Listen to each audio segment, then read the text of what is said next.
itu masa yang kalau banyak orang, kalau saya melihat kembali ya, bukan banyak orang, saya lihat, itu masa yang memang sangat menantang. Oke. Tapi nggak berat.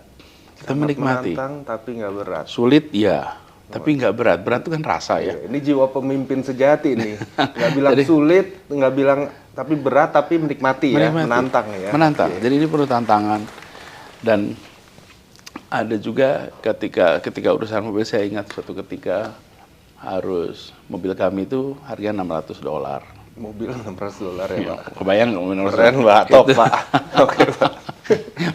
Jadi, dan saya sebenarnya tidak biasa pakai mobil, kemana-mana naik sepeda. Okay. Tapi kalau kita belanja di sana itu nggak ada kendaraan umum.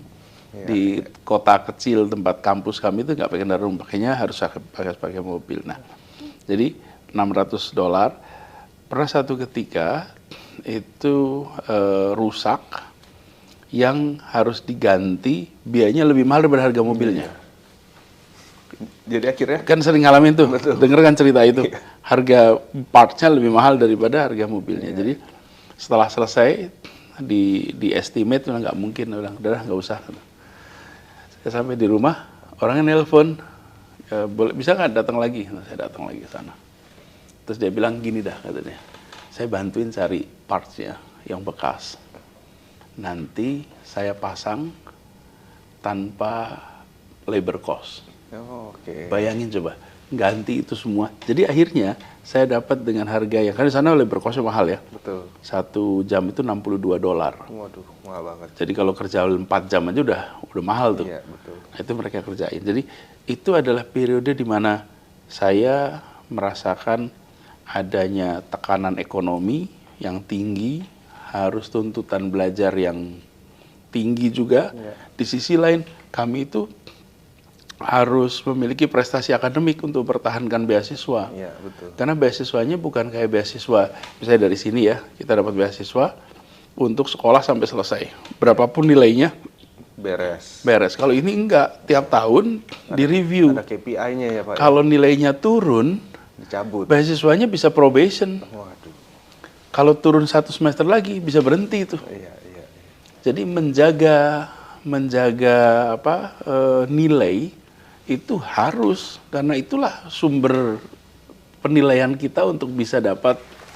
Jadi tekanan itu tinggi. Di samping satu lagi, kami ini karena status sosial ekonominya sangat rendah di antara seluruh masyarakat di sana, jadi kami ini penerima bantuan sosial.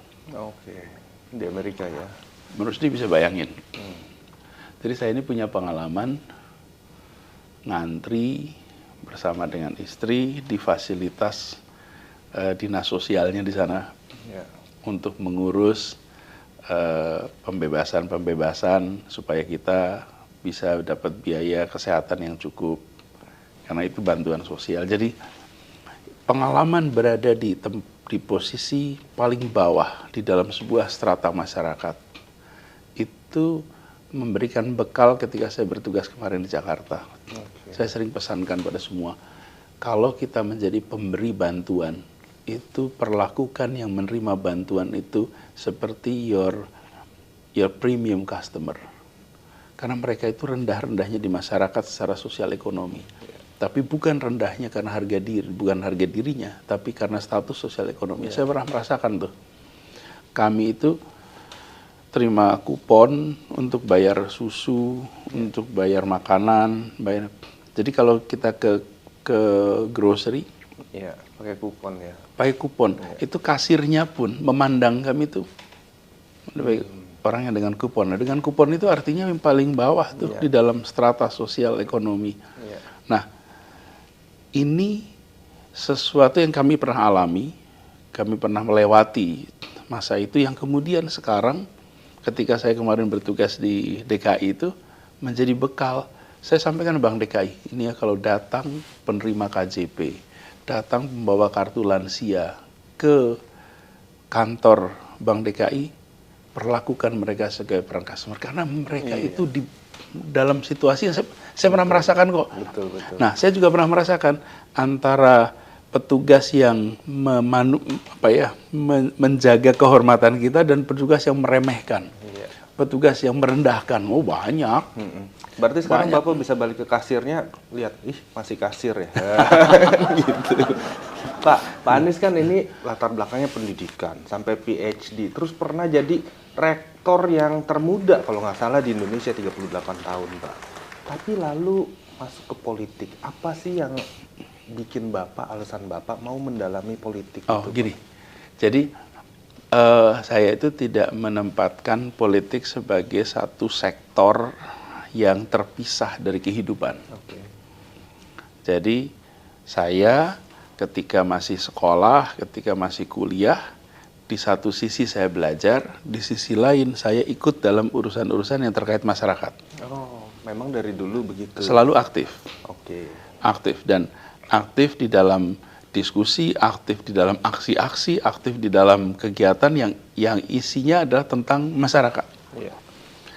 Waktu itu namanya bukan politik, waktu itu namanya adalah aktivitas kemasyarakatan, kan? Oh, aktivis aja begitu. Aktivis ya? aja kan? Iya, iya. Tapi itu selalu ada. Jadi saya melihat juga sebenarnya kita semua ini adalah entitas private dan entitas publik. Iya. Seperti misalnya Bang Rusdi, kalau di rumah, ada rumah itu kita private, terus ada kampung, ada kompleks, itulah publik. Iya. Kan aktif di RT, jadi ketua RT, aktif ngurusin, itu kan juga aktivitas publik, betul, bukan?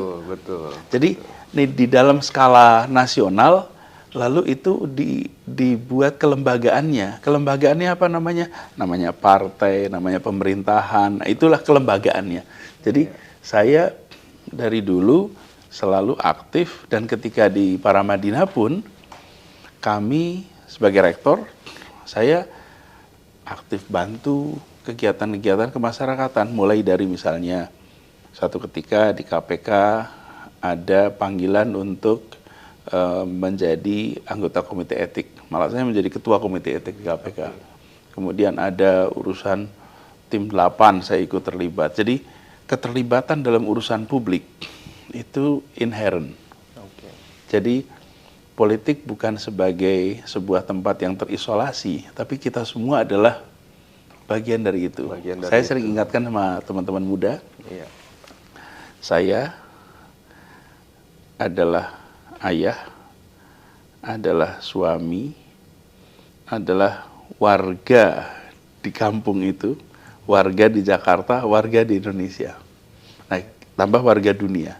Kita kadang-kadang tidak menyadari kita ini warga kota, warga negara, dan warga dunia. Yang sebagai peran, dan masing-masing punya peran. Sebagai ayah punya peran, sebagai suami punya peran, terus sebagai warga di komplek punya peran, warga di Jakarta punya peran. Nah, disitulah ketika kita berkiprah disebut politik. Oke, sebenarnya kalau konsep kepemimpinan Bapak sendiri ini, bagaimana sih menurut Bapak tuh konsep pemimpin yang ideal menurut Bapak tuh bagaimana? Begini kira-kira kalau bicara tentang memimpin, nomor satu disebut pemimpin jika dan hanya jika ada yang mengikuti. Kalau ada yang mengikuti itu baru pemimpin. Iya. Oke. Jadi kalau kita, saya beri ilustrasi, kalau di dalam Islam itu ada sholat berjamaah. Itu satu orang menjadi imam. Dia disebut imam kalau ada yang jadi makmum.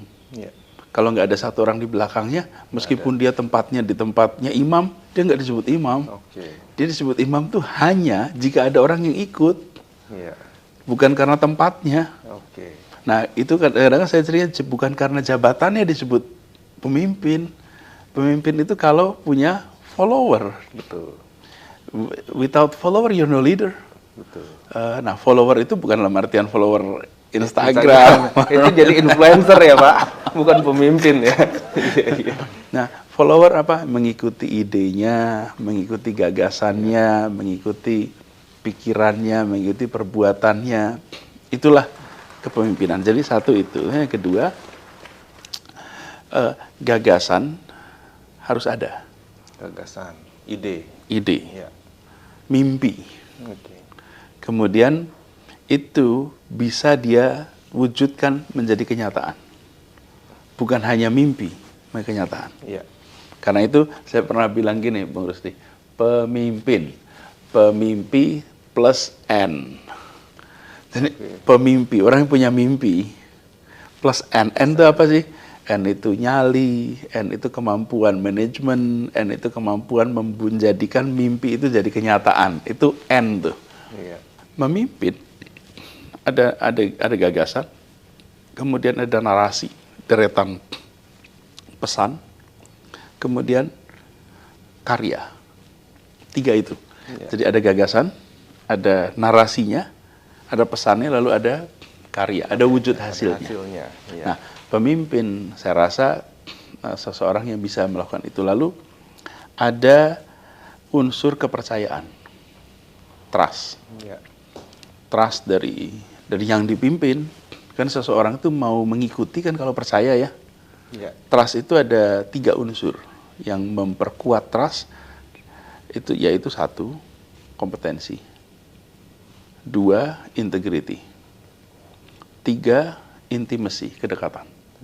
Ada kompetensi kan kita juga nggak mungkin ngasih kepercayaan pada orang yang nggak punya kompetensi. Betul. Mau pinjam mobil, terus tanya punya SIM nggak? Nggak, ya Iya, betul. kompetensi yang nggak ada kita titipin mobil. Iya. Jadi 3 itu membuat kepercayaan itu menjadi kuat. Nah, saya melihat kalau seseorang itu memiliki potensi menjadi pemimpin, maka ukuran pertamanya bukan dia berposisi apa, tapi ukuran pertamanya adalah pengakuan dari sebayanya. Oke.